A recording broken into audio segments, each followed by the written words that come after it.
Agradezco vuestra presencia e interés. El objetivo de mis palabras es contarles un poco del problema y los problemas ambientales que estamos abordando, de cómo vemos una manera de avanzar gracias a la colaboración con las comunidades y cuáles son las capacidades que estamos instalando gracias al apoyo del Organismo Internacional de Energía Atómica, que es una entidad de las Naciones Unidas, tal como lo es UNESCO o es la FAO, y que tiene un programa de ayuda a los países en desarrollo muy antiguo, de casi ya 70 años, que es el programa de cooperación técnica.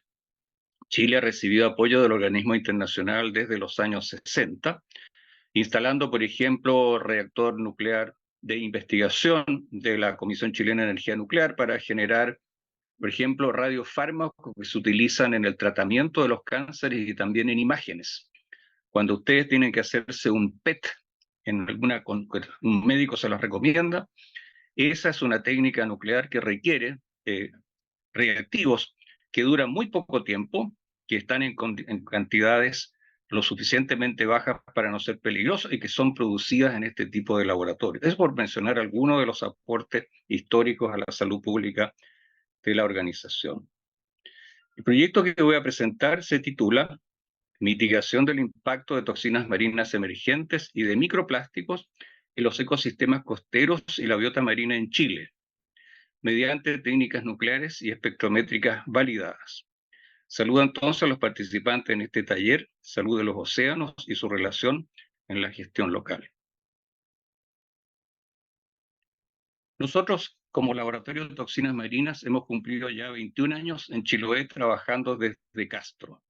Estamos instalados ya, y en Santiago de Chile nos instalamos hace casi 30 años. Y sí tenemos una vida de dedicación y compromiso con la región y con sus problemas. Aquí hay fotos de nuestro grupo en Santiago, al lado izquierdo, y del grupo de trabajo en Chiloé, que lo dirige el doctor Daniel Carrasco, que es el jefe del laboratorio y que participa en esta reunión.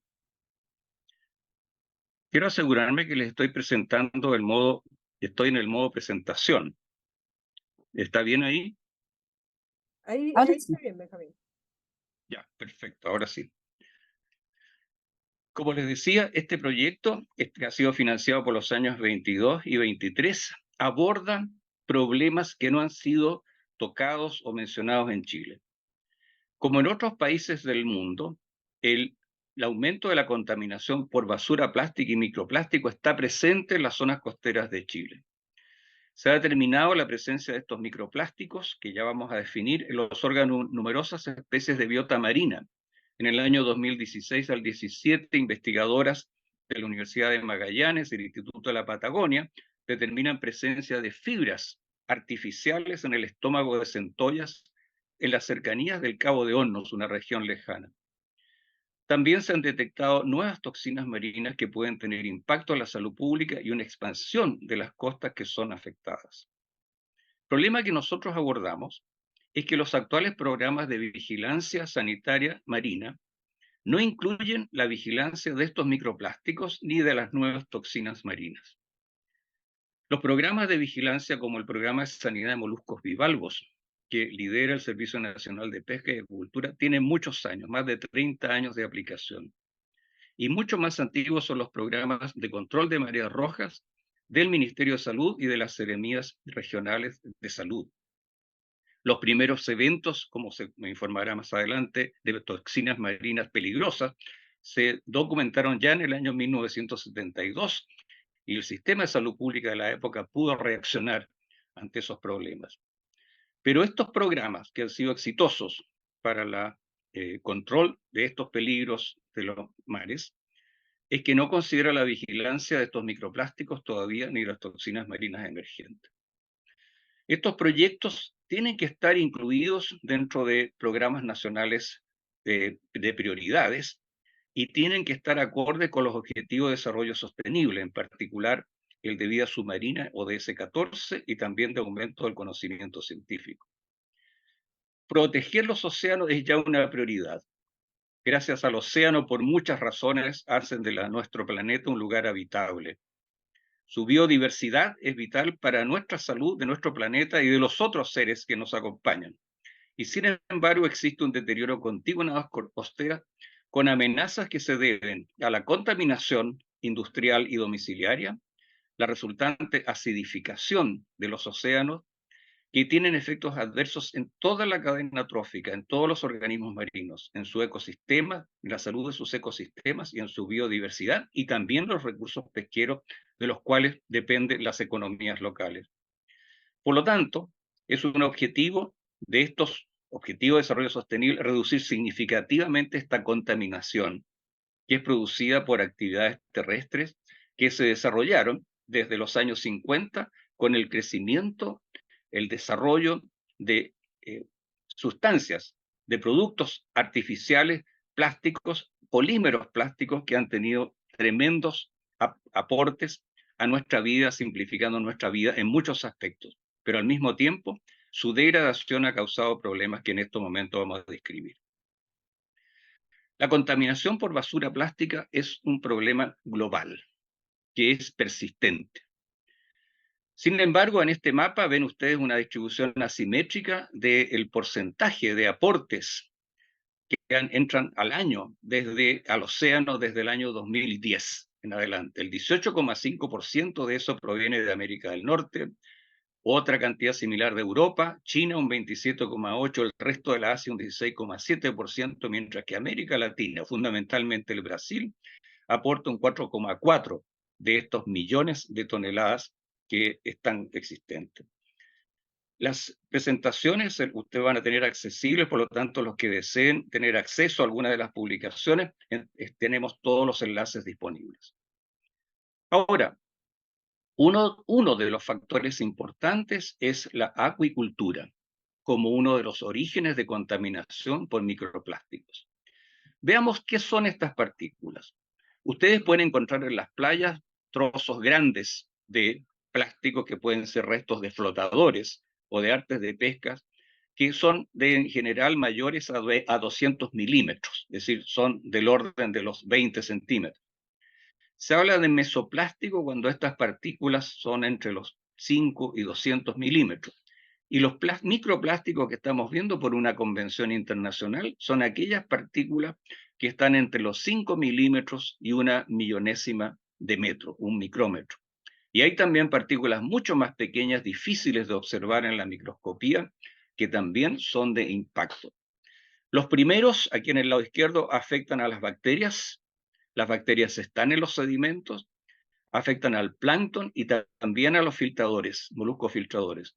Los microplásticos están afectando notablemente a filtradores, al plancton, a larvas de estos filtradores, también a larvas de peces en este caso, y también algunos de los organismos bentónicos como estrellas de mar u otros moluscos bentónicos, almejas, machas, etc.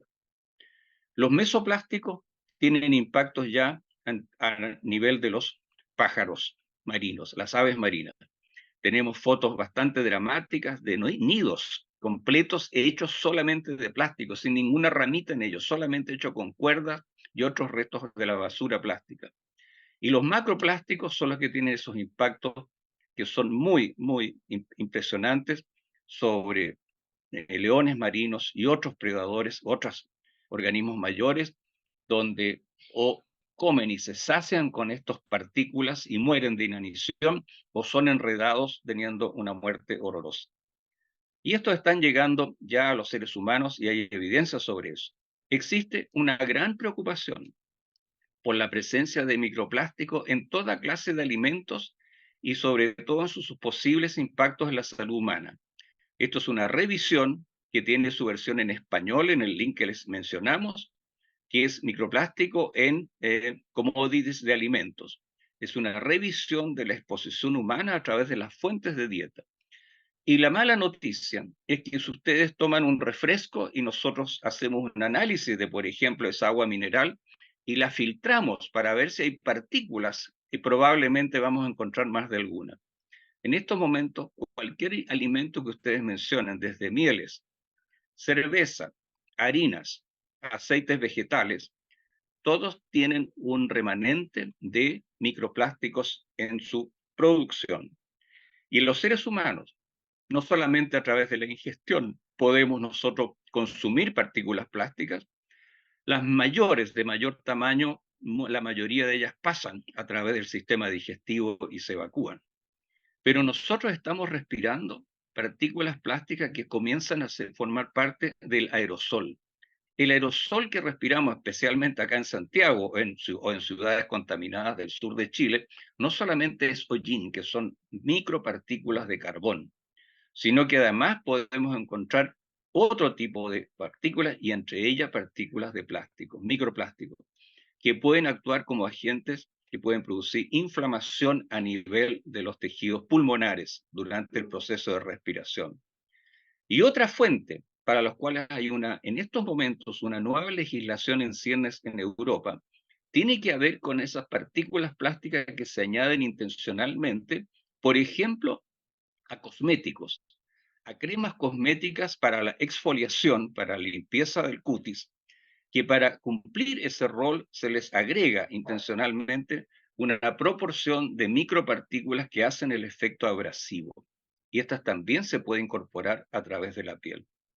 Hay revisiones sobre esto, una preocupación. Sin embargo, los impactos a nivel de los seres humanos, de las concentraciones que tenemos hasta el momento del medio ambiente, no está clara, no está definitivamente demostrado su efecto tóxico, pero sí está demostrado en todos los otros organismos que nos acompañan, empezando por las larvas, por los microcrustáceos y otros organismos menores que están en la columna de agua y por supuesto en las aves marinas y en los peces. Es una preocupación mundial este tema de la posible interferencia con la salud de estos microplásticos. ¿De dónde proviene esto? De una producción que va en aumento exponencial. Miren aquí esta sombra azul, que son los millones de toneladas de plásticos producidos por año. Vamos a las 350 más o menos. Fíjate que la emisión global de carbono comienza como a aplanarse a lo largo de estos años. Y sin embargo, la producción de plástico en esta parte azul de la curva aumenta de manera más acelerada. Hay razones para eso. Chile tiene un número importante de trabajos científicos sobre esto que están en esta revisión muy importante e impactante del colega Mauricio Urbina, Universidad de Concepción, y varios colegas que hicieron este extraordinario revisión. Sus conclusiones y su resumen son muy claritos y voy a solamente a mencionar los principales textos del resumen, no los voy a leer en extenso, solo para recordar que hay conciencia sobre lo que está pasando a nivel de la investigación. Esto que está pasando es peor de lo que se esperaba. Recién nos damos cuenta de su magnitud y gravedad. Resolver esto no es fácil porque requiere acción y compromiso de todos los sectores de la sociedad. Un litoral de más de 4.000 kilómetros es un país, nosotros somos un país marítimo y somos el sexto mayor exportador de mariscos, peces, invertebrados y algas. Pero el alcance de la contaminación plástica de nuestros organismos marinos y especies comerciales y de la agricultura son en su mayoría desconocidos. Eso lo dicen estos especialistas. Hemos introducido en Chile ya algunas leyes para evitar que los plásticos afecten al medio ambiente del océano costero. Por ejemplo, la ley de bolsas o de plásticos de uso único. Pero se requiere una mayor participación de productores y del comercio. Sabemos que la mitigación de esta contaminación es excepcionalmente compleja. Se destaca en este estudio que a través del compromiso local, de los medios de comunicación colaborativos, la solución de desigualdades sociales y una nueva legislación con una aplicación de la ley pudiera avanzar en la disminución de la contaminación plástica con una perspectiva de país. Son declaraciones muy claras. La ventaja que tenemos en estos momentos es que somos como país en esta zona uno de los que menos contaminamos, pero son tantos los millones de toneladas que otros agregan en el país que por razones de corrientes tenemos, por ejemplo, que nuestra isla de Rapa Nui, por un estudio reciente del profesor Thiel de la Universidad Católica del Norte, es un reservorio de basura plástica mucho mayor que en promedio las costas chilenas centrales. y se debe a las corrientes que provienen de esos depósitos de basura plástica que están en el Océano Pacífico dando vuelta. Por lo tanto, si bien nuestro aporte es menor, estamos muy expuestos por nuestra larga costa, y eso debe tomarse en cuenta. Un par de antecedentes sobre nuestros datos. Aquí están las colegas Claudia Andrade y Fernanda Obando, de Magallanes. El primer registro de microplástico en el contenido estomacal de la centolla. En esta parte del cabo, cercano al Cabo de Hornos aquí, tomaron las muestras un poquito más arriba en la bahía de Nassau. Primera demostración, y se observan fibras de distintos colores que son naturalmente fibras artificiales que no son producidos por nadie más que no sea el ser humano y su contaminación.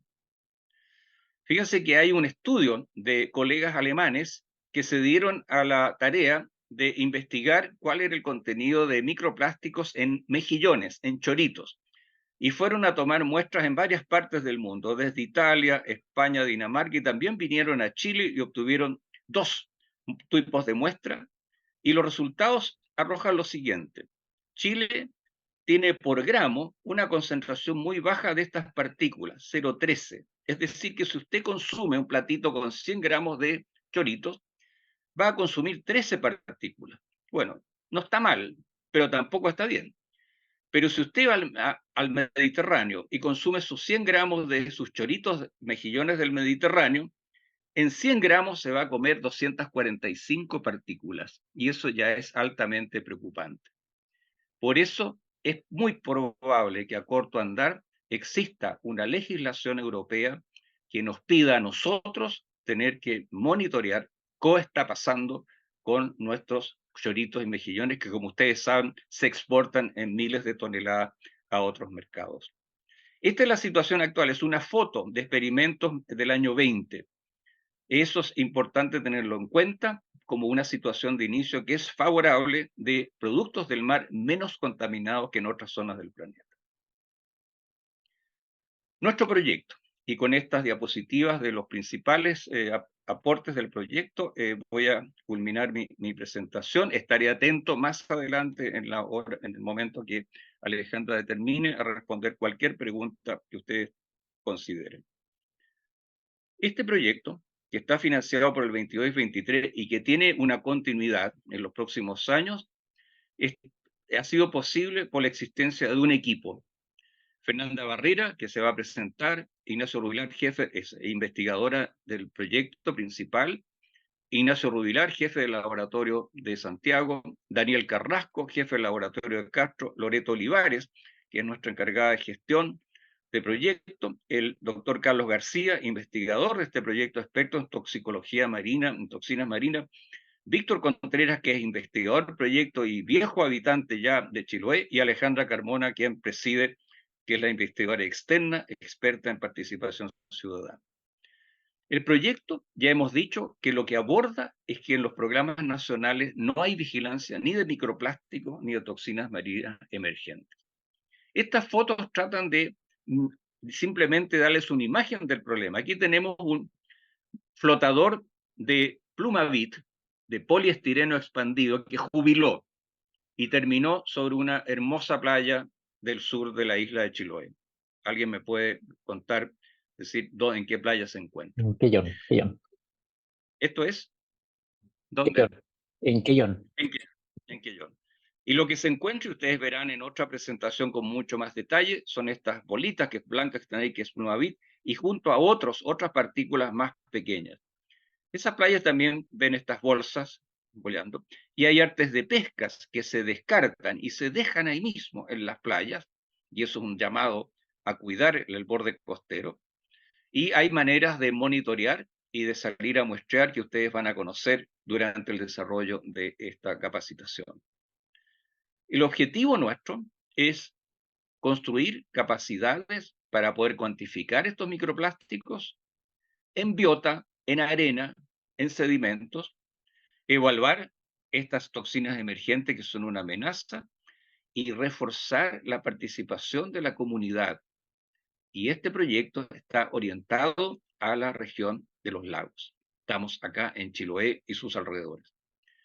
Los objetivos específicos, de los cuales voy a mostrar un par de diapositivas, son las competencias para poder analizar estos microplásticos, identificar. Y ya verán ustedes rápidamente por qué es necesario analizar e identificar con una técnica especial si estamos en presencia de un plástico o estamos en presencia de otras partículas que acompañan, que están presentes en la biota, en los tejidos que son parte del mundo natural o de los propios o producidas por los propios organismos filtradores. Hay otro resultado técnico que tiene que ver con un procedimiento especial para la cuantificación de toxinas nuevas. Y el resultado 3 y 4 tienen que ver con la comunidad y con los tomadores de decisiones, entre los cuales aquí tenemos profesionales destacados que están justamente en la interacción entre la comunidad y la toma de decisiones. Por eso la importancia para nosotros de poder entregar estos conocimientos y estos avances a su conocimiento. La incorporación activa de comunidades costeras, de liceos con los cuales trabajamos, la transferencia de conocimientos sobre esta contaminación, hacer conciencia sobre esto a través de ciencia ciudadana, de actividades locales, para nosotros de gran importancia. Y como lo he dicho muchas veces, nosotros no somos flor de un día. Hace 21 años que trabajamos en toxinas marinas, hace 2 o 3 años que empezamos con estos aspectos nuevos de la contaminación de microplásticos y seguiremos tratando de aportar a la zona y a sus ciudadanos. Como decía, el proyecto tiene como área de acción la región de los lagos y en particular las comunidades que están aquí en la Isla Grande de Chiloé y el Golfo de Roncaví y el continente. Ese es nuestro foco de acción. En relación a los microplásticos, uno utiliza un microscopio especial, muy bonito, muy avanzado, que logramos gracias al apoyo del Organismo Internacional de Energía Atómica. Sencillamente uno filtra estas, por ejemplo, las aguas. Imaginémonos que tomamos una muestra de agua de una zona costera, qué sé yo, digamos, vamos a DETIF, tomamos una botella de agua o filtramos, obtenemos un filtro, que es un pedacito de material redondo que colocamos al microscopio. Este microscopio puede mirar y determinar qué tipo de partículas tenemos aquí y tiene la posibilidad, a través de una luz láser, poder identificar químicamente y de manera automática si estamos en presencia de un plástico o de alguna otra partícula desconocida que provenga de nuestra muestra. Y fíjense la variedad de cosas que uno puede encontrar cuando saca o una muestra del agua o una muestra de arena y trata de separar de ellos los microplásticos, o cuando hace un extracto de un tejido de chorito, elimina la materia orgánica y hace una filtración. Encontramos fibras azules, encontramos fibras más medias violetas, fragmentos azules que están aquí, óxido de titanio que está en las pinturas de nuestras casas, están en los cosméticos, en donde veas algo blanco va a haber óxido de titanio, fibra verde, y fíjense aquí unas perlitas que están en los choritos. Los choritos no se conocen por producir perlas. Hay otros, ¿no es cierto? Otros organismos marinos, como los abalones, que pueden producir perlas muy hermosas, que se pueden, es decir, es todo un negocio paralelo a la producción de moluscos al producir perlas.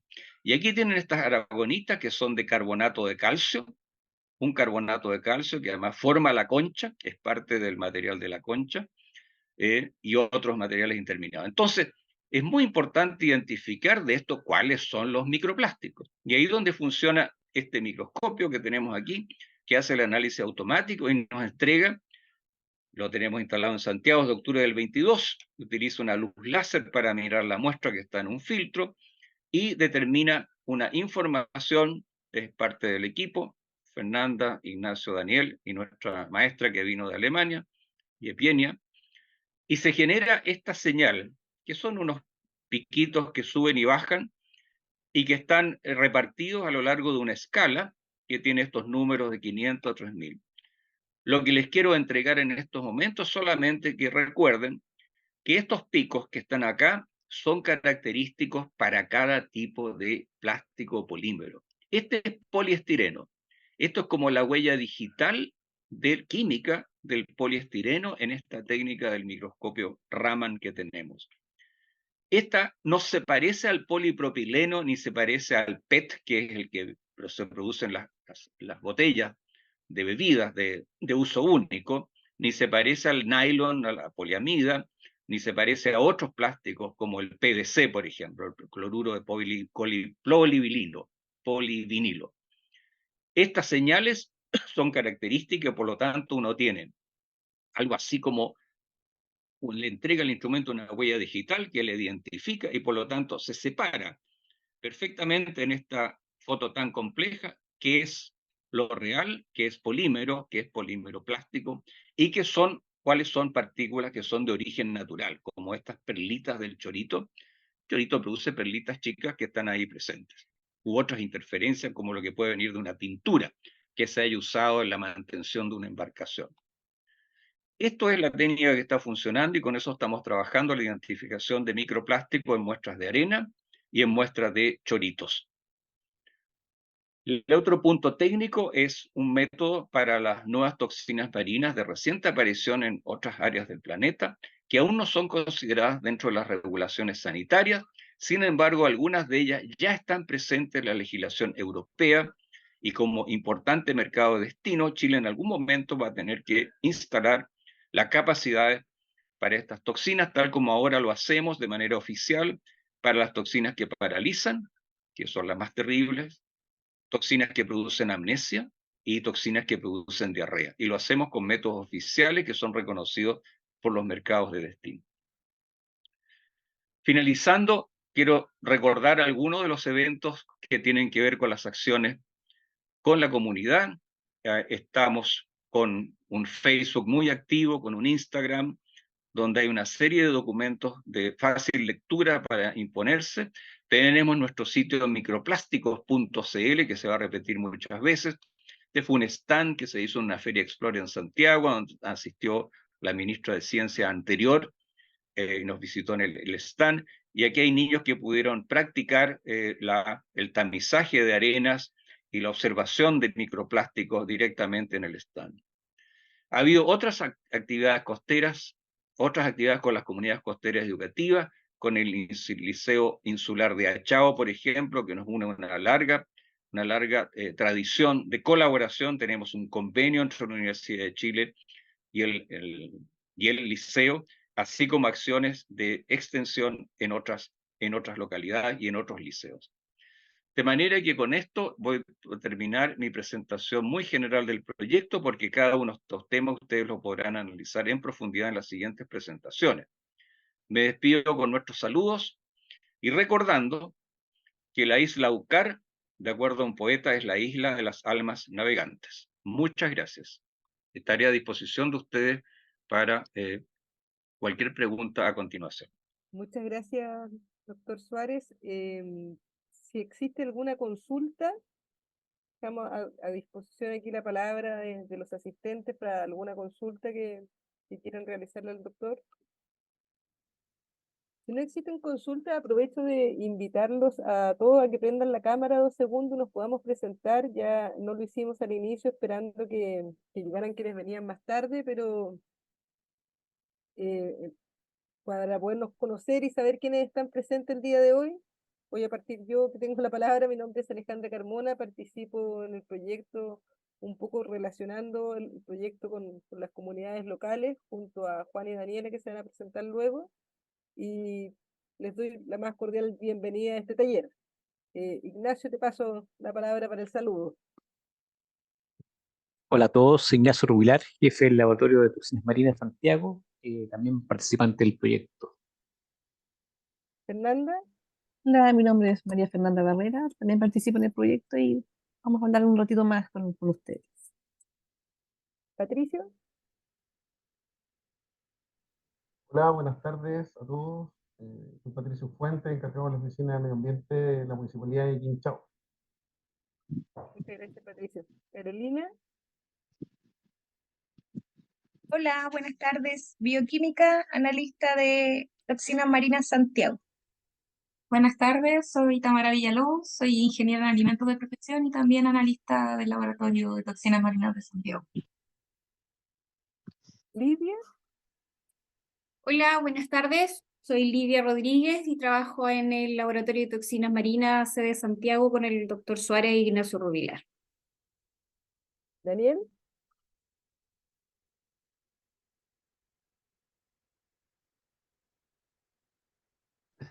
Ah, sí, disculpe. Se me había perdido el mouse.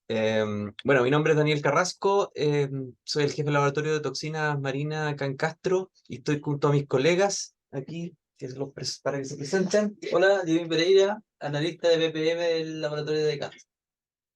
Hola, Karina Piopol, encargada de gestión. Hola, Ruth Mancilla, trabajo en la parte administrativa acá con los colegas. Hola, mi nombre es Juliana Calvillagüe y soy analista del veneno amnésico. Paulina. Hola, buenas tardes a todas y todos. Mi nombre es Paulina Burto, yo trabajo en la Municipalidad de Dalcahue, soy encargada de gestión ambiental del Departamento de Medio Ambiente. Gracias, Paulina. Pamela. Hola, buenas tardes. Acá estamos dos porque yo trabajo en el programa de tenencia responsable de la Municipalidad de Dalcahue. Vemos harto el tema de la zoonosis, así que por eso nos interesa participar de este curso. Y les dejo con mi compañera. Yo soy Elena y trabajo como apoyo en tenencia responsable también. Pamela Palma.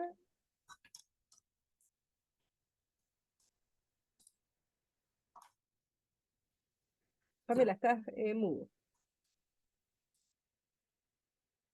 Hola, soy Pamela Palma de acá del Laboratorio de Toxinas Marinas de Castro, analista BPM. Muchas gracias. Carola Barría. Hola, mi nombre es Carola Barría, soy la encargada de la Oficina de Pesca de la Municipalidad de Dalcahue. Muchas gracias, Carola. Leonardo.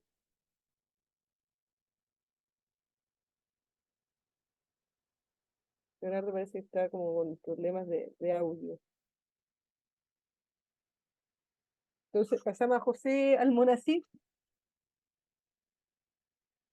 Aquí con José Almonacid de la Municipalidad de Curaco de Vélez, encargado de la Oficina de Medio Ambiente. Muchas gracias, José. Juan Vera. Hola, buenas tardes a todos. Aquí Juan Vera, profesional de apoyo del equipo del Laboratorio de Toxinas Marinas. Un gusto. Daniela.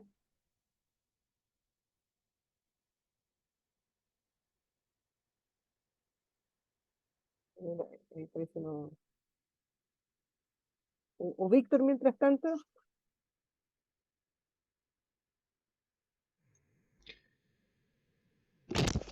Hola, sí, ¿cómo están?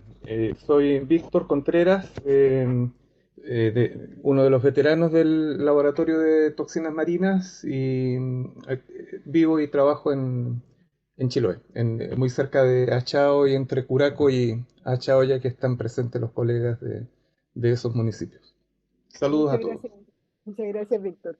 Me faltó Leonardo, que está con problemas de audio al parecer, porque no le veo conectado bien el audio. No tiene cámara. Sí, y Daniela también. Pero está por ahí. Sí, por ahí lo vemos. Yo ahora les voy a compartir pantalla y voy a hacer como una pequeña revisión, esto más que una presentación científica, una pequeña revisión sobre las presiones locales sobre los océanos y los desafíos para la gestión local. Esto es a modo de introducción de lo que después van a ver en profundidad como los investigadores del laboratorio. ¿Y se ve bien la primera pregunta? Sí, súper.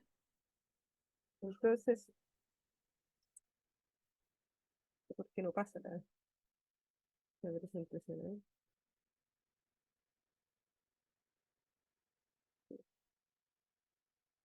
No sé por qué no pasa la presentación, pero bueno.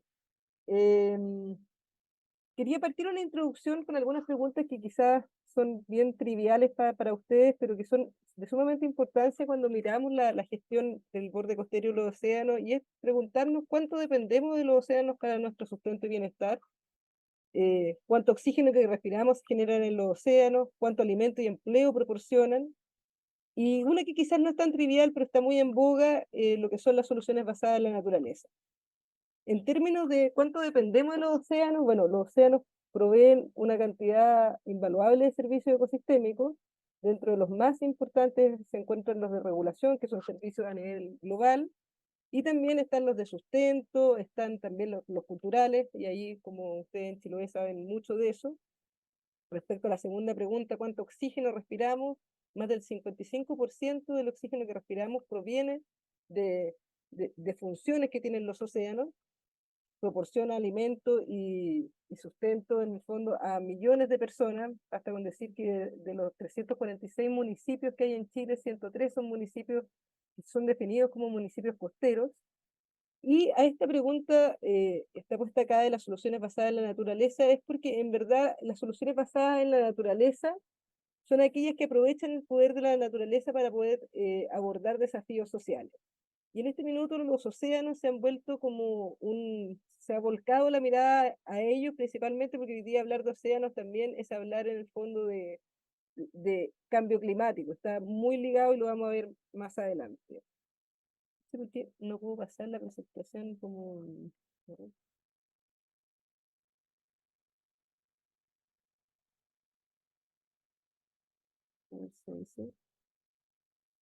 Ahí sí. Entonces, el objetivo de esta presentación es revisar en conjunto con ustedes las acciones y las políticas emergentes que se están abordando en temas de gestión de ecosistemas costeros y océanos, y cuáles son los desafíos de la gestión municipal y cuáles son los desafíos comunitarios frente a esto. Ahí sí. Como les decía, hablar de océanos es también hablar hoy en día de cambio climático. ¿Pero por qué son tan importantes los océanos? Primero, el tema de la superficie, cubren el 72% de la superficie terrestre, alrededor del 50% de la población humana vive en zonas costeras, esto se proyecta que va a subir a un 75%. A nivel país, esto es similar a lo que ocurre en las estadísticas mundiales. El 80% de las descargas de agua dulce mundial van al océano y esto es determinante para el ciclo hidrológico. El transporte marítimo, en el fondo de las mercancías negociables internacionalmente, el 90% de esas mercancías se hace a través del transporte marítimo, proporciona el 20% de la proteína animal que consumimos, ya decía el doctor Suárez, la cantidad de biodiversidad del planeta que habita en los océanos, biodiversidad conocida, porque también hay bastante biodiversidad que desconocemos que habita en los océanos, en este minuto es alrededor del 23%, 55% del oxígeno que respiramos proviene de ahí, y genera más de 150 millones de trabajos en pesca y acuicultura a nivel mundial. Estos como datos relevantes que se traducen también en esta relación que tenemos como sistema socioecológico entre las zonas costeras y la sociedad, y además en las funciones que cumplen los océanos en el cambio climático. La primera y más importante, o una de las más importantes en este minuto, absorción de dióxido de carbono. Hoy día, en el fondo, el carbono azul, que es como lo que se denomina ahora el carbono que pueden en el fondo secuestrar los océanos, es sumamente importante.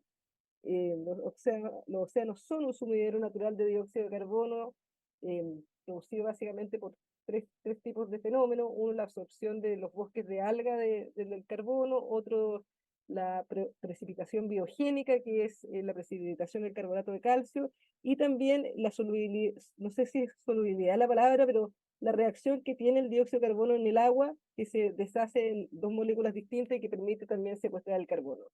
Esto, en el fondo, hoy en día los océanos secuestran alrededor del 20 o el 30% de exceso de carbono que producen los seres humanos. La regulación climática, en varios aspectos, los océanos juegan este rol de termorregulador a través del agua, pero además existen los fenómenos de estas corrientes oceánicas que van enfriando las aguas y con eso también regulando las temperaturas locales. Y las corrientes de circulación termalina, que son estos flujos en el fondo de temperatura como entre agua de calor y frío. Esto tiene impacto en los patrones climáticos, tiene impacto también en los fenómenos del Niño y la Niña. Además, existen impactos también de la absorción de dióxido de carbono en los océanos. Mientras más dióxido de carbono absorben los océanos, también se acidifican, y eso también tiene en el fondo como repercusiones a nivel de biodiversidad y también a niveles de la cantidad de funciones que el océano puede cumplir en regular básicamente el ambiente en que vivimos. Otro fenómeno en el fondo que tiene relación hoy día es el deshielo de los polos. El calentamiento global ha provocado que estos polos se deshielen y eso contribuye a un aumento del nivel del mar, pero no solamente eso, sino que también a una disminución de su salinidad. Y en esa disminución de la salinidad también hay ecosistemas que se ven afectados, ecosistemas específicos, especies específicas donde va cambiando en el fondo la temperatura, la salinidad, incluso también la acidificación, y que van perdiendo nicho ecológico. Y eso provoca los cambios en la diversidad marina. Y aquí viene quizás uno de los principales temas que si bien los océanos pueden ser una solución basada en la naturaleza para muchos de los problemas que hoy día estamos viviendo a nivel global, también tienen en el fondo, si se desequilibran, una retroalimentación positiva de esos problemas y pueden acelerarlos o amplificarlos. En ese sentido, en el fondo, como cuando los océanos pierden el equilibrio o existe una gran cantidad de materia orgánica o eutroficación, incluso pueden llegar a liberar carbono. Ahora, ¿cuáles son las presiones locales sobre los océanos? Bueno, la primera, y quizás como una de las más importantes, es la contaminación marina. La primera sería por plástico y microplástico. Acá en la infografía que está a mano izquierda está una infografía de Francisco Til y de los científicos de la basura, Francisco Martín Til. Y acá este es un estudio que se hizo post pandemia y se puede ver en el fondo el nivel de contaminación por región y por playa, donde la Antofagasta y la región de los lagos aparecen como una de las más contaminadas. Dentro de lo que se midió está plásticos, vidrios, colillas de cigarro y las mascarillas también, que en ese minuto eran algo relevante. 34,6% era basura plástica, 22,4% vidrios y 20% colillas de cigarro. Y en azul está respecto al año 2008, esto es el año 2008 respecto al 2020, y se puede ver el incremento en los distintos tipos de basura. Quizás las colillas de cigarro, como con la ley de no fumar en las playas, por ahí como quedaron estancadas, pero todo el resto ha ido subiendo. Pero cuando se habla de contaminación en el fondo de los sectores costeros, hay que tener en cuenta que entre el 50 y el 80% de la contaminación que ahí existe, dependiendo del estudio que se tome, no proviene del borde costero, sino que es basura que acaba en el mar, que ya sea a través de los ríos, a través del viento, a través de buques incluso que están que transportan cosas o están cerca de los puertos o a través de barcos, llegan al mar. Como a modo anecdótico, yo vivo acá en Valdivia, en Niebla, y de repente en la playa de Niebla hay latas en el fondo como, no sé si coreana o china, de bebida, de los buques que se estacionan en el fondo frente al puerto Corral.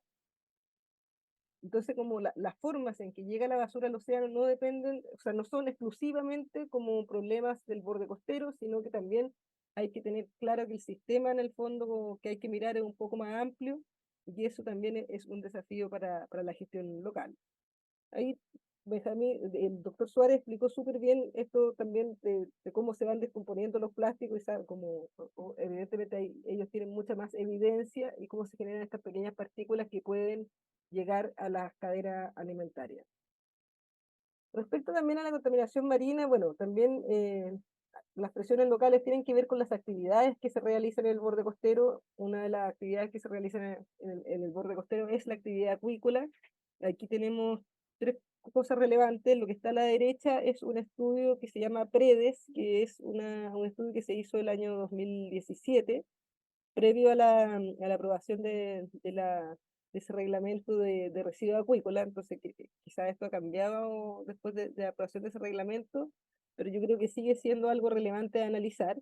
Este estudio PREDES lo que hizo fue crear una calibración de una imagen de satélites para poder también ver desde los satélites la basura que existía en el mar. Esto fue en el fondo calibrado en Chiloé, y ellos fueron a terreno, visitaron alrededor de 26 puntos que están marcados en este mapa que está aquí al lado, y calibraron la radianza en el fondo de boyas, plumavit, de lo que fueron encontrando en las playas. Pero dentro de lo que encontraron en las playas estaban cabos, plumavit, boyas, según punto de muestreo, en la cantidad de kilómetros por metro cúbico que se ven ahí. Eso es súper relevante para conocer también en el fondo que sí, la basura, qué tipo de basura sí se origina en el borde costero mismo. Después está este comentario de este hecho que sucedió en 2016, cuando se vertieron al océano 9.000 toneladas de salmones muertos y en avanzada descomposición, y ahí hubo un fallo de la Corte Suprema. Este es un artículo que también lo vamos a subir a la página de Microplástico, comentado por Pilar Moraga, Verónica Delgado y Laura Farías. Pilar Moraga es una abogada que se dedica a temas ambientales y se ha dedicado mucho al tema climático. Ella trabaja en el Centro de Clima y Resiliencia. Y Verónica Delgado y Laura Farías es oceanógrafa del Centro Copas, y ellas discuten este fallo porque en este fallo, si bien como uno podría decir las medidas que se adoptaron no fueron tan grandes, sí hay un cambio de mirada de la jurisprudencia a lo que está ocurriendo en el mar y a la peligrosidad que tiene la contaminación marina. Entonces es un fallo interesante en el sentido de cómo avanza la jurisprudencia, no tanto por cambios legales, sino por también cambio de la interpretación de la ley frente a lo que es la contaminación marina y frente a los cambios en el fondo acelerados y climáticos que estamos viviendo hoy día. Entonces, por eso está puesto este fallo acá, y como también, no solamente como un tipo de contaminación marina, sino que también para que sepamos que existe como una jurisprudencia que va avanzando en las interpretaciones legales, que también va cambiando la visión, y eso es sumamente importante de lo que se considera como contaminación y cuándo en el fondo se aplica el rigor de la ley y cuándo no. Y lo otro es como la llamada que hace a mi Chile a los acuicultores a cuidar el medio ambiente, esto a la luz del decreto en el fondo, del decreto supremo que norma la forma en que los acuicultores deben disponer de sus residuos. Eso como respecto a la contaminación marina por actividad acuícola. Respecto a la contaminación de los océanos por actividades urbanas, bueno, aquí tenemos tres tipos en el fondo de actividades que se dan como en los océanos. La primera tiene que ver con las descargas de aguas residuales municipales. Existen las plantas de tratamiento, pero también existen estos conflictos. Bueno, primero decir que el año 2002, el 82% de las aguas residuales municipales generadas en municipios costeros llegaban al mar. Esto es un estudio que se hizo en el PNUD, que lo hizo Jairo Escobar ese año, y en ese año era el 82%, hace 21 años atrás. Igual, aunque sea hace 21 años atrás, parece que es muchísimo. Segundo, decir que en el fondo las aguas residuales tratadas, las que tienen planta de tratamiento, muchas presentan problemas. Bueno, en el sur de Chile yo creo que entre el año pasado y el antepasado hubieron conflictos en Ancud, en Panguipulli, en Puerto Vara, producto en el fondo de las descargas por los alidaderos de tormenta, y los defectos en las tuberías de descargo también. Los conflictos de los alidaderos de tormenta y en el fondo que son tuberías que salen al mar de las plantas de tratamiento, que cuando las plantas se ven superadas, ellas pueden en el fondo tirar al mar, son súper complejos porque la ausencia de colectores de agua lluvia, y también como los colectores de agua lluvia no son responsabilidad de la sanitaria, sino que son de obras públicas, genera en el fondo que muchas veces en lugares donde llueve mucho, muchas aguas servidas lleguen al mar. Después está también toda el agua que no tiene saneamiento ambiental, que no tiene alcantarillado, que las soluciones han sido las fosas en este minuto, y claro, las fosas son algo que no se ocupa de buena manera, que no se limpian periódicamente, entonces también infiltran o drenan o no tienen drenes y caen a otros cuerpos de agua y también más diluidas, pero llegan al mar de todas formas. Y después está el conflicto de los rellenos sanitarios y los vertederos en el fondo ilegales, donde el viento acarrea a través de los ríos bolsa y otro tipo de contaminantes que finalmente también llegan al mar.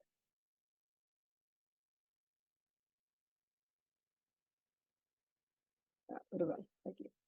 Entonces, frente a eso, los desafíos en el fondo que tiene la gestión local son muchos. Lo primero es poder sensibilizar y hacer una educación ambiental en temas de sensibilización. existen las limpiezas de playa que son organizadas por los municipios, también existe en este minuto como un referente a nivel nacional que yo creo que son los científicos de la basura que están dirigidos por Francisco Til y Martín Til, que están en la región de Coquimbo, y yo creo que ellos han sido un referente también en ciencia ciudadana en tema de basura y especialmente en temas costeros. Después, claro, otro desafío para la gestión local es la educación ambiental, cómo entendemos estos procesos, cómo nos vamos empapando también de nuevo conocimiento científico como el que hoy día nos trae el doctor Suárez y el laboratorio de toxinas, y en eso estamos bastante al debe. Cuando uno revisa, por lo menos, por ejemplo, los cursos del Ministerio del Medio Ambiente de la Academia Adriana Hoffman. Perdona, Alejandra, tienes que acercar el micrófono.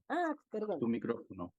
Cuando uno revisa los cursos en el fondo como de la Academia del Ministerio del Medio Ambiente de Adriana Hoffman, no hay ninguno que tenga que ver hoy día con el borde costero y los océanos. Estos cursos están muchas veces dirigidos o a la comunidad abierta o a los docentes en el fondo que están activos en el sistema educativo, y que es la forma de generar en el fondo de generar como social y culturalmente más rápido este conocimiento, pero hoy en día no existe ninguno que esté que tenga relación en el fondo con la gestión del borde costero y los océanos, y especialmente con la mitigación de contaminación marina y de presiones hacia los océanos. Entonces, en educación ambiental yo creo que estamos harto al debe en temas de borde costero y océano. Se han incorporado temáticas como humedales y humedales costeros que han emergido también, como que vienen emergiendo como temática desde hace algunos años, y va a pasar, y es de esperar que en los próximos años esté también el tema del borde costero y del mar en general. Y después están los mecanismos de comando-control que tienen que ver con los reconocimientos y las sanciones. En temas de reconocimiento, hoy en día el sistema de certificación ambiental municipal va a adherir en el fondo a tener, a contemplar el borde costero y su gestión dentro de la certificación ambiental municipal. Ese es un cambio que se viene, no se sabe todavía cómo se viene, de hecho como eso lo está viendo una licitación de la FAO, pero va a ser un cambio que se va a implementar. Y el tema en el fondo como de mecanismos más de control, existen las ordenanzas, hay municipios que han sido más exitosos que otros en generar ordenanzas del borde costero. Las ordenanzas siempre tienen como este problema o esta limitante en el fondo de las atribuciones municipales que es donde vela la Contraloría por ella. Pero siempre en el fondo cuando hablamos de mecanismos de control más sancionatorio, nos encontramos frente al problema de la fiscalización, que es un gran problema, porque en el fondo frente a instituciones que son más pequeñas, fiscalizar siempre se hace más difícil. Entonces se ha optado muchas veces por este reconocimiento positivo, ya sea a los municipios, ya sea a los colegios y también a los locales, para generar en el fondo esta conciencia más local de los problemas que trae la contaminación marina costera y su gestión en el fondo. Otro de los desafíos de la gestión local en torno a los temas está la relación entre las acciones locales y metas nacionales y globales. Aquí yo diría que está todo pasando en el fondo, porque a la Estrategia Nacional de Gestión de Residuos Marinos y Microplásticos, que es una estrategia que está hace más o menos 3 años, cuyo objetivo es articular la política pública nacional para la gestión de los residuos marinos y microplásticos, proporcionando alineamientos nacionales para enfocar la gestión, fomentar la coordinación, coherencia de las acciones de los diferentes sectores con competencia, con el fin en el fondo de reducir las presiones sobre los ecosistemas acuáticos. Esta estrategia nacional se nutre de otras cosas que han ido pasando, como la ley REP, como también la normativa de los plásticos de un solo uso, la normativa en el fondo también el decreto que norma la disposición de los residuos acuícolas, también la normativa que norma los residuos turísticos. Todas estas son normas y decretos que han salido, yo diría que en los últimos 6, 7 años. Y además se suma, bueno, también está lo de los residuos orgánicos. Entonces, esta estrategia intenta articular un montón de otras normativas que están ahí, y además de generar capacitación y competencia entre los organismos para enfrentarse a las presiones en el fondo que existen sobre el borde costero y el mar. Está también dentro de su lineamiento el fomentar la educación ambiental, el identificar fuentes y conductas que inciden en la generación de residuos marinos. Esto también es importante porque las realidades son muy distintas, como los tipos de residuos que se generan en el borde costero y en los sistemas socioecológicos que son un poquito más amplios que el borde costero, van a depender de las realidades socioculturales, y entonces desde ahí hay que mirarlo como desde una perspectiva de un sistema socioecológico, que es un sistema en el fondo interrelacionado. Y por último, en el fondo también está como consolidar en el fondo los conocimientos, los actores, la sociedad civil, el sector público y privado, para que realmente exista un manejo de los ecosistemas marinos.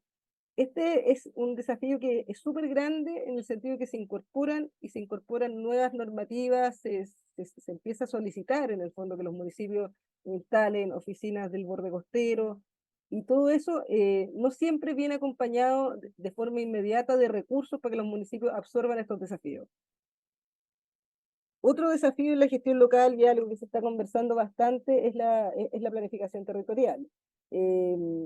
Esta planificación territorial hoy en día está enmarcada en las políticas nacionales, en la Estrategia Regional de Desarrollo, en los PROT, en la zonificación del borde costero, y ya más local, en los planes de desarrollo urbano, planes de reguladores intercomunales y comunales y planes seccionales. Pero además hoy en día se está planteando a través de un proyecto GIEF, que es el GIEF de Zonas Marinas y Costeras, que tiene en este minuto 2 pilotos, se está planteando la necesidad de planificar el espacio marino, que es algo que hoy en día no está del todo planificado, no está como, hay vacíos, y hoy en día como a través de este proyecto se está tratando como de proponer y articular como alguna musculatura para poder zonificar el espacio marino y con esto también ordenar ese espacio y evitar en el fondo como tener efectos como no deseados y más presiones sobre el océano. Esta visión en el fondo de ordenar el espacio marino tiene las mismas lógica que tiene la zonificación del borde costero, el plan de ordenamiento territorial, y va a responder a pasos muy similares que son los que están puestos ahí. Después de esta presentación va a quedar a disposición de ustedes, pero que son los que están puestos ahí. No, va a tratar de propender a seguir los mismos pasos, pero en una gestión espacial que es un poco distinta. Y después, como último desafío de la gestión local, está la gobernanza. A la izquierda ustedes tienen una matriz de compatibilidades, en el fondo, de actividades que se hacen en el mar. En azul, más oscuro, están las actividades compatibles, en celeste las probablemente compatibles, y en verde las incompatibles. Como verán ustedes, como existen un montón de actividades incompatibles, o que aún no sabemos en el fondo qué tan compatibles son, en el ejercicio de muchas actividades en el fondo como que se realizan en el mar. Esto es un levantamiento que hizo la UNESCO en 2013. Hay múltiples actividades, no todas son atingentes en el fondo como a nuestra realidad, pero muchas sí. Y con esto entonces como se plantea como un desafío, yo creo que es el mayor de los desafíos, que tiene que ver con cómo se estructuran gobernanzas que puedan interactuar con procesos participativos o no, y que determinan cómo se ejerce el poder sobre los espacios marítimos y cómo ese poder en el fondo es responsable y cuida el espacio de las presiones en el fondo de contaminantes locales. Hoy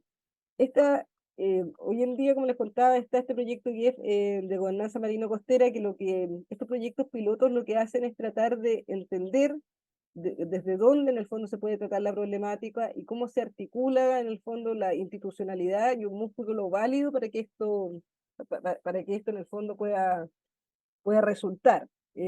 Otro piloto ha sido el GIEF de humedales costeros, que también ha sido como bastante importante. Yo creo que ha tenido resultados que han sido de gran aprendizaje para la institucionalidad pública y que también van siendo transmitidos hacia la gestión local.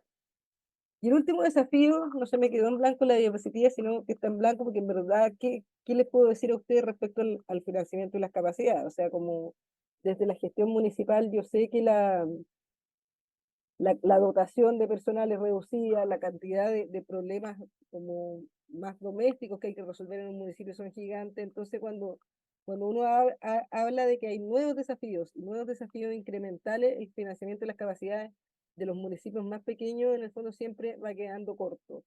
Y en ese sentido, sí, hoy día existe como un planteamiento hacia el financiamiento climático, donde el mar y el océano y todos estos problemas que estamos conversando caben en él, pero se necesita como articular una capacidad de gestión muy grande para poder postular, todos esos fondos son postulables, poderlos postular y poder estar ahí encima.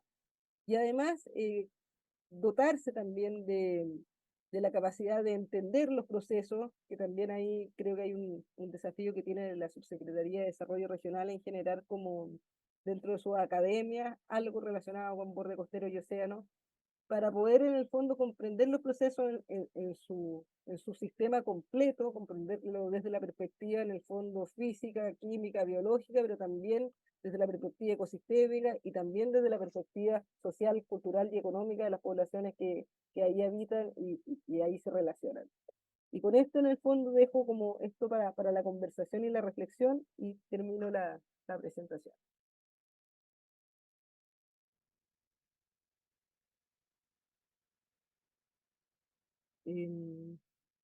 No sé si existe como alguna reflexión, alguna duda.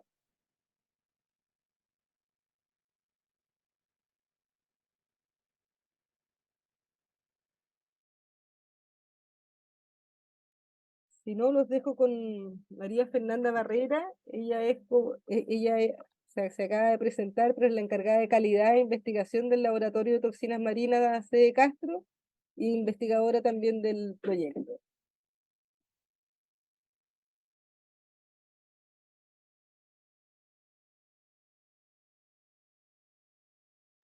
Ahí sí, hola, bueno, buenas tardes. Espero que sigan muy atentos. Yo les voy a presentar lo que tiene que ver con la mirada de una sola salud y cómo podemos aplicar esa visión a lo que es la gestión local y, bueno, tomando en consideración todos los aspectos que nos mencionó Alejandra en relación a la contaminación marina y que vamos a ver en este ciclo de charla.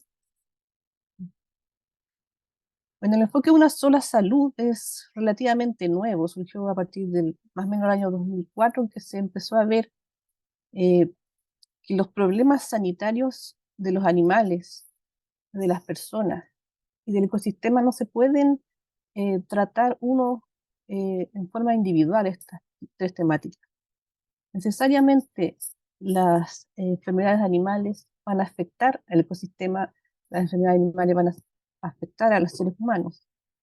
Y las medidas de mitigación contra estas enfermedades necesariamente deben tener este enfoque en que todo está interconectado. Vamos a ver un poco entonces cómo eso tiene que ver con nuestro quehacer en la gestión local. Quiero relevar también la importancia de Chiloé, su patrimonio y los servicios ecosistémicos que entrega su ecosistema marino de Chiloé, las amenazas a la sostenibilidad que están enfrentados el día a día, cómo este enfoque de una salud puede aportar en esta sostenibilidad y como ejemplo solo mencionar cómo se podría aplicar este enfoque en el turismo, que tiene quizás bastante que ver con su gestión local desde los municipios. Como le decía, una sola salud es un enfoque integrador entre las disciplinas que tienen que ver con la salud ambiental, la salud humana y los científicos que estudian los ecosistemas. ¿Por qué? Porque estos están estrechamente vinculados y son interdependientes. Esto lo pudimos ver de sobremanera con la pandemia del COVID, que vimos, si bien surgió como una enfermedad que estaba como reservorio, se postula que en los murciélagos, de ahí es como una zoonosis, se transmitió al hombre, y ahí se generó una pandemia que incluso a nosotros, no sé, en lugares tan remotos como en Chiloé, nos ha afectado enormemente y provocando pérdidas humanas, lamentablemente. Entonces, como este tipo de problemas, además, sometidos al cambio climático, que es una presión constante, van a ir aumentando en las siguientes épocas venideras. Por lo tanto, tener una visión más generalizada y holística nos va a permitir una mejor sostenibilidad como sociedad frente a estos eventos adversos, a estas amenazas para nuestra salud y nuestros ecosistemas. Como les digo, la idea es entender que nuestra salud está interconectada con la salud de los ecosistemas en los que estamos nosotros viviendo, del mismo modo con la salud de los animales, tanto domésticos como silvestres, y de nosotros mismos. Entonces, frente a esto, las disciplinas del ámbito académico o los distintos actores, ya sean de gobierno, de los estados, qué sé yo, tienen que enfrentarse a estas temáticas, por ejemplo, que surgen de esta interrelación, como son las enfermedades zoonóticas, la resistencia a los antimicrobianos, que, por ejemplo, los antibióticos que se administran al ganado doméstico pueden pasar a las personas a través de los productos que estamos obteniendo de ellos y generando resistencia antimicrobiana. El problema de seguridad alimentaria, porque nosotros obtenemos alimentación de los animales y de sus subproductos, por lo tanto ahí la relación es muy estrecha y hay un riesgo importante. Las enfermedades transmitidas por vectores, que sean animales silvestres o domésticos también, problemas de salud ambiental, todo lo que tiene que ver con la contaminación del entorno, nuestras enfermedades crónicas, salud mental y ocupacional de las personas, todo está dentro de un ecosistema, dentro de un contexto que engloba estas tres campos: lo humano, lo animal y lo ambiental. Entonces, la idea de tener siempre este enfoque es llegar a mejorar tanto la salud humana como de los animales y del medio ambiente, y que existan estos puentes entre los distintos profesionales, sean médicos, veterinarios, científicos, médicos, etcétera, personal de la salud pública y de los científicos, para promover, mejorar y defender la salud y bienestar de todas las especies que, como les digo, estamos todos interconectados. Entonces, este tipo de enfoque permitiría a nosotros afrontar una gama de aspectos concernientes tanto al control de enfermedades, que tienen que ver con su detección, su prevención, cómo generar acciones para prevenir, mitigar, tratar todos estos problemas de salud y hacer la respuesta apropiada para mejorar la sostenibilidad de nuestra sociedad. Este enfoque, una sola salud, lo podríamos aplicar tanto a nivel comunitario, nacional, subnacional, regional, incluso global. Tanto los gobiernos locales como, no sé, los grandes estados pueden tener este enfoque de una salud al enfrentar estas problemáticas.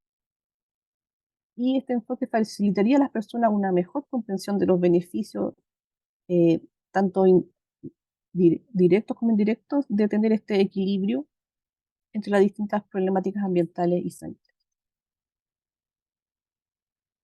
En Chiloé, bueno, como decía Alejandra, hay varias presiones hacia el medio ambiente marino que van a afectar a esta tríada de interrelaciones personas, animales y medio ambiente.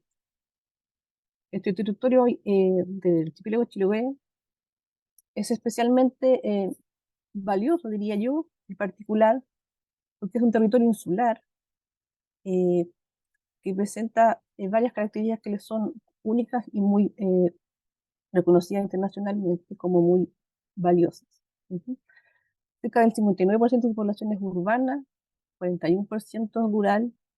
Se sabe que en Chiloé hay una estrecha relación ancestral de sus habitantes con su medio ambiente, de las comunidades costeras, que obtenían su sustento en forma ancestral del medio ambiente marino. O sea, esta interrelación aquí en Chiloé es muy directa.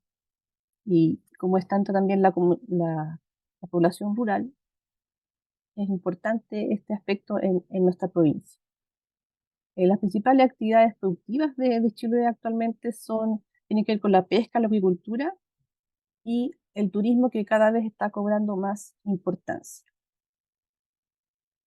Dentro del patrimonio socioambiental de Chiloé destaca el Parque Nacional Chiloé, con las especies que hay ahí de gran valor para la biodiversidad mundial, el monumento natural Islotes de Pumigüí, la existencia de muchos humedales, algunos sitios Ramsar, humedales de estuarios, lacustres, palustres, donde destacan las turberas y los mallines, y humedales ribereños. En sí, todo el territorio de Chile ha sido reconocido como parte de la red CIPAM de sitios ingeniosos del patrimonio agrícola mundial, que es un patrimonio mundial que debe resguardarse. Es bastante único en el mundo. Tiene un alto endemismo en su flora y fauna propio de las zonas insulares y con algunas zonas que aún pueden decirse que son selvas valdivianas, que cada vez, bueno, por la tala indiscriminada del bosque nativo han ido disminuyendo. Alejandra hablaba de las presiones ambientales a las que estamos sometidos, especialmente en Chiloé. Son importantes, como decía, la tala del bosque nativo, los impactos de la agricultura, que es bastante intensa en la zona, considerando que el 90% de la agricultura se desarrolla en Chiloé, en la zona del Puerto Montt y Chiloé, a nivel ya de la parte más de la Isla Grande. La extracción del popón es importante porque ha afectado las reservas de agua, está afectando a futuro. Hay problemas con el manejo de residuos industriales domiciliarios. En Chiloé solo existen vertederos, por ejemplo.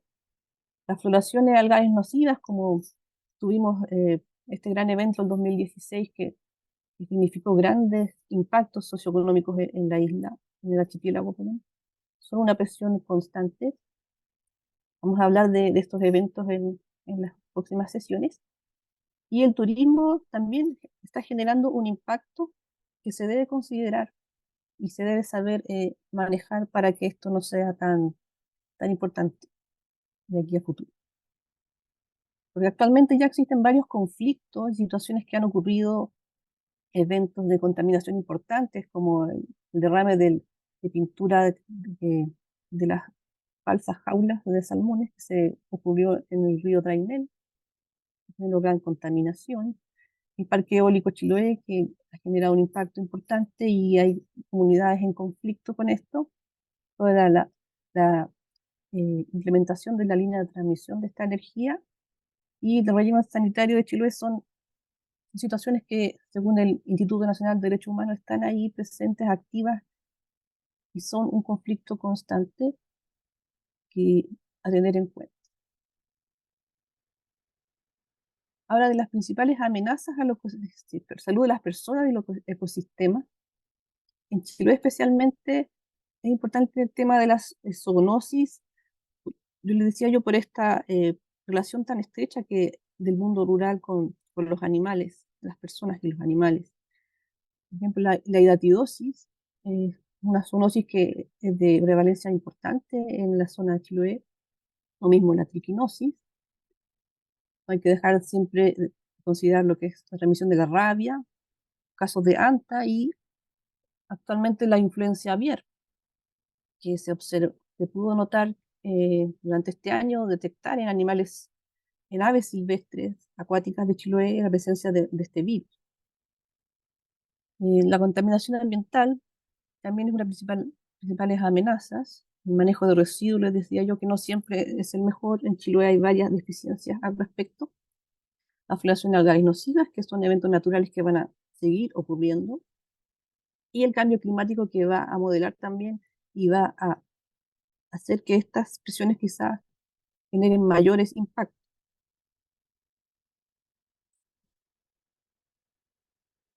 ¿Cómo entonces un enfoque de una salud podría aportar en la sostenibilidad para que estas presiones entonces no nos generen impactos tan negativos en el archipiélago chileno?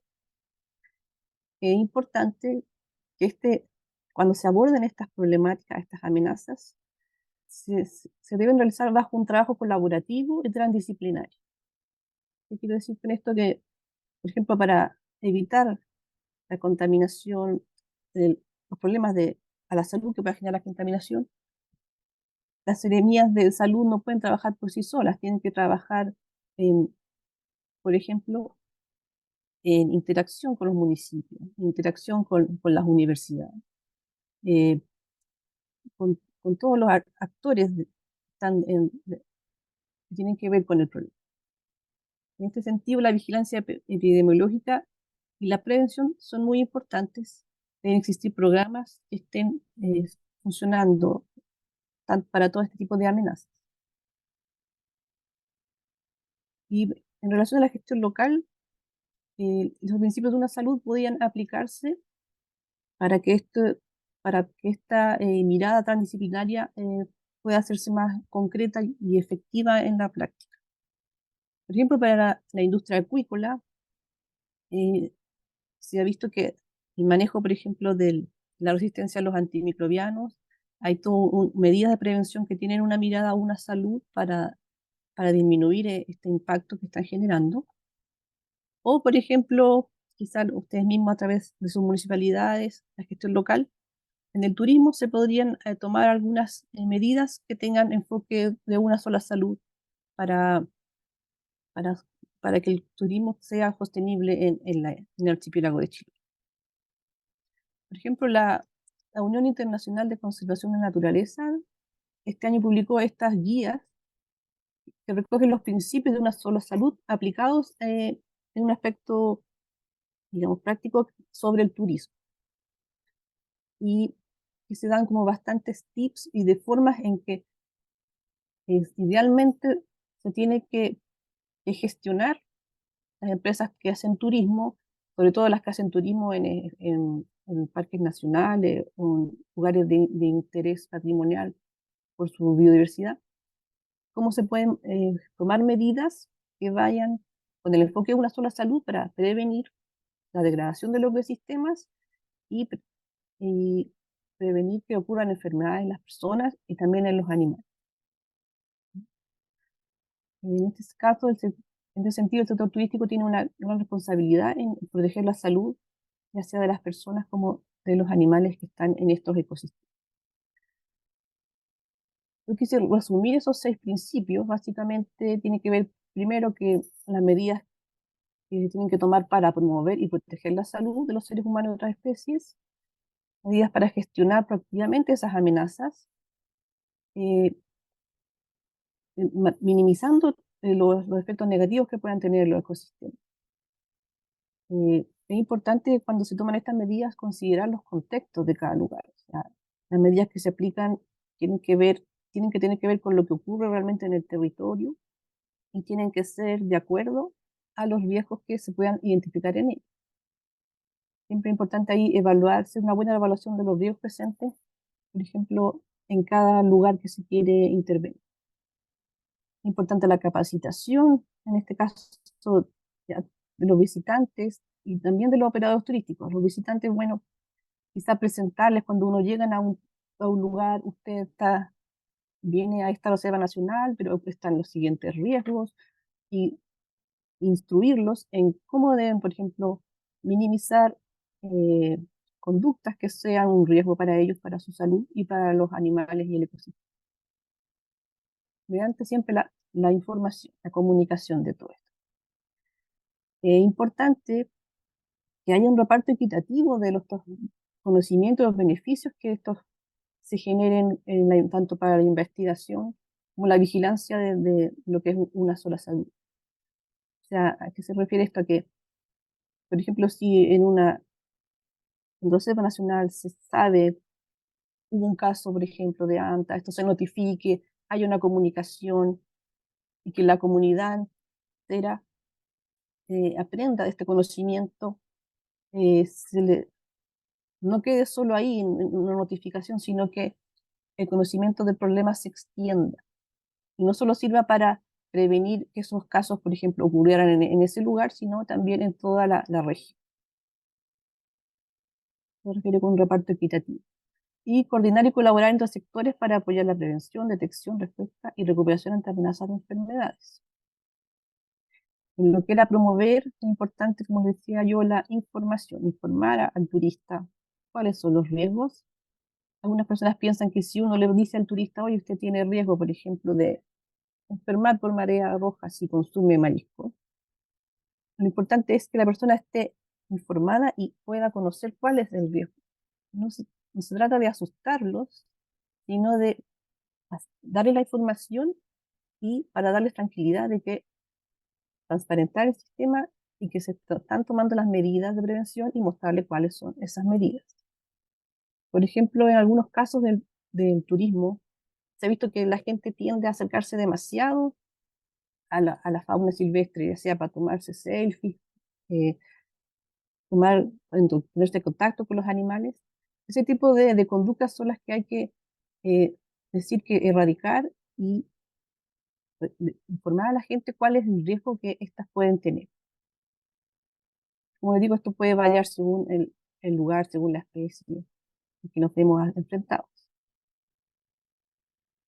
Cuando uno gestiona estas amenazas es importante considerar que la idea es facilitarle, en este caso al turista, queremos que no bote basura cuando nos visita, pero entonces preocupémonos de cómo se va a disponer, generar la suficiente, ¿cómo se puede decir?, infraestructura para el manejo de estos residuos.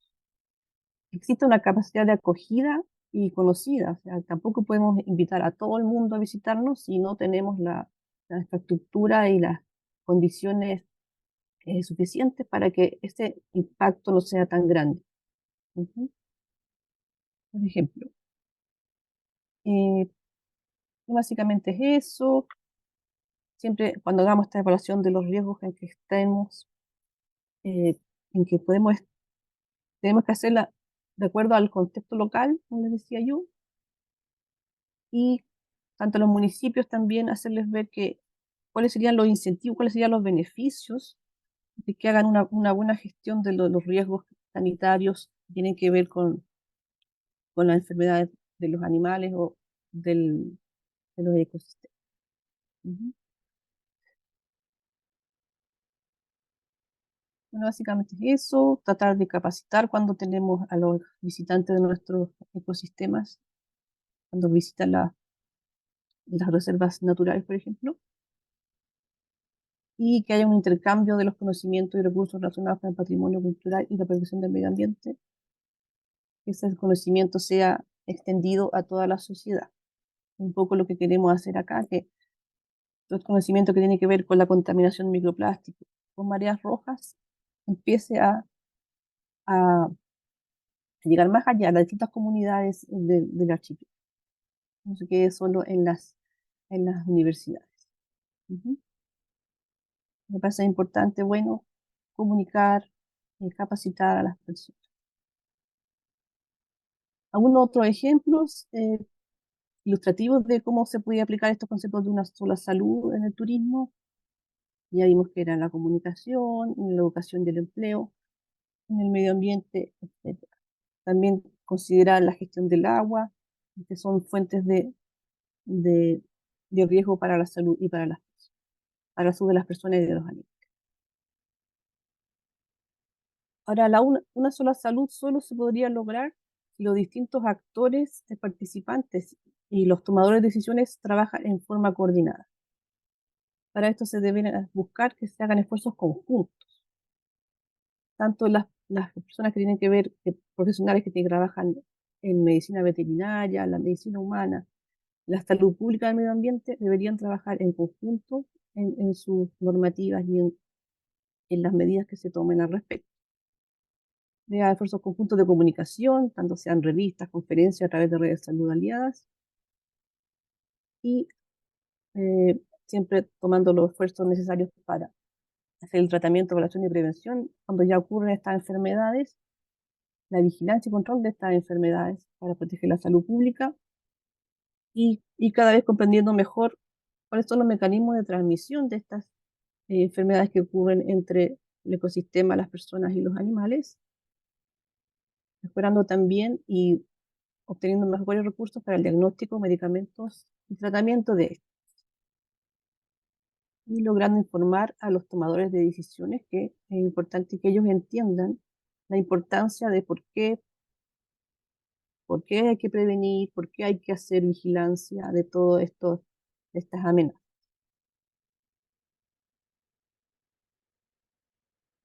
Bueno, básicamente es eso. Esperamos que las autoridades medioambientales tengan este tipo de enfoque cuando hacen sus normativas y sus reglamentos y que consideren dentro de estas presiones actuales que están sometidos al ecosistema, estos dos puntos principales que vamos a hablar en estas charlas, que son la contaminación por microplásticos y las toxinas marinas como relevantes dentro de esta tríada de armonía que tiene que haber entre la salud de los animales, las personas y el ecosistema. Básicamente eso era más que nada presentarles cuál es el enfoque de una salud, que nosotros reflexionemos cómo podríamos implementarlo en nuestro quehacer, tanto a nivel municipal como en lo que ustedes se dediquen. Muchas gracias, Fernanda. ¿Alguna consulta de los asistentes? Si no hay consultas, contarles que nosotros este taller lo vamos a certificar, que una de las certificada por el laboratorio de toxina, y que uno de los requisitos para la certificación es que ustedes asistan al menos al 75% de las jornadas, entendiendo que esto parte hoy día y termina el día viernes.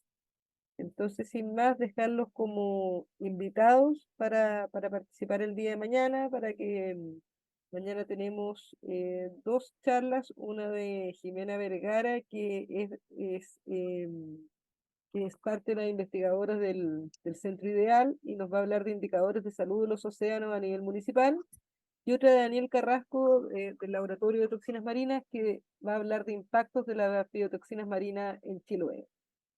Entonces los dejo invitadísimos para mañana para que podamos continuar con este taller. Aquí, Benjamín, te cedo la palabra. Muchas gracias. Quería felicitar a Fernanda porque esta presentación no se la había visto. Y encuentro que es un enfoque holístico transdisciplinario muy interesante. Hemos hablado del tema de una salud y creo que se da una oportunidad al conversar con nuestros colegas profesionales de los municipios que están donde las papas queman, poder abordar esto y apoyarnos en nuestra relación muy interesante y muy de confianza que hemos tenido estos años con Seremi de Salud, la Seremi de Salud de la región de los lagos, también con el Departamento de Alimentos que tiene que ver con el control de la marea roja y especialmente con la relación de trabajo con el Servicio Nacional de Pesca, que también tiene una división o departamento de sanidad pesquera, se llama de otra manera, pero igual cumple las mismas acciones. Entonces yo creo que eso puede ayudar a catalizar un acercamiento sobre estos problemas desde el ámbito de la transmisión de conocimiento, el compartir las opiniones y sobre todo para nosotros que si bien sentimos que estamos cerca de los problemas por nuestro tipo de trabajo, siempre la retroalimentación de ustedes como profesionales en el frente de batalla es esencial. Es esencial el aterrizar las acciones del proyecto y más allá de este proyecto que va a tener una continuidad en diálogo con ustedes. Ese es mi comentario y lo veo que es muy pertinente e interesante en esto. Felicito también a Alejandra, que tampoco le había escuchado una presentación desde su formación, muy útil en esto. Destaco esos factores. Y solamente una observación para Alejandra. En esa matriz compleja de colores verdes y azules, aparecen muchas formas del arte de pesca en alta mar. Mucha especialización por el tipo de arte de pesca que se utiliza en cada rubro. Es como una persona, que lo hizo una persona especialista en pesca de alta mar, porque aparece solo una línea de maricultura. Y ocurre que hay maricultura de chorito y maricultura de salmones, que tienen 2 regímenes de alimentación muy distintos. Una alimentación intensiva, industrial, y la otra depende de la oferta en la columna de agua de microalgas, de fenómenos naturales. No hay alimentación artificial del cultivo de chorito ni de otros organismos bentónicos. Y ahí se ve algunas compatibilidades y otras no compatibilidades, etc. Me pregunto si no te llama la atención de que eso que es un tema, que es una parte importante de la producción marina, aparezca con una línea como maricultura, como si fueran un solo problema. Sí, esa es una matriz que la hizo la UNESCO en el 2013 y sí tenía que ver con el tema de las artes de pesca. Básicamente yo la saqué de un conflicto de gobernanza que hubo. Entonces estaba puesta como en ese contexto. Pero sí, claramente yo decía que algunas de esas actividades ni siquiera son atingentes al país y habría que agregar Ah, unas se cuantas entiende, más. claro. Claro, yo creía que era un proyecto nacional. No, no, no. Eso, gracias. Muchas gracias. Eso. Bueno, entonces quedamos todos invitados para continuar mañana con las presentaciones de Jimena y Daniel. Agradecerle a todos la presencia. Para nosotros es muy grato que poder compartir en el fondo lo que estamos haciendo con los equipos municipales y también con el resto de miembros del laboratorio que al menos yo no conocía. Así que muchas gracias por la asistencia y nos vemos mañana. Claro, hay que inscribirse en el listado de asistencia, por si acaso. Ahí hay un formulario que se envió al chat, que no nos olvidemos. No me permite ingresar. Soy Carola Barría. Hola, Carol. Carola, yo te voy a inscribir desde acá. Por favor.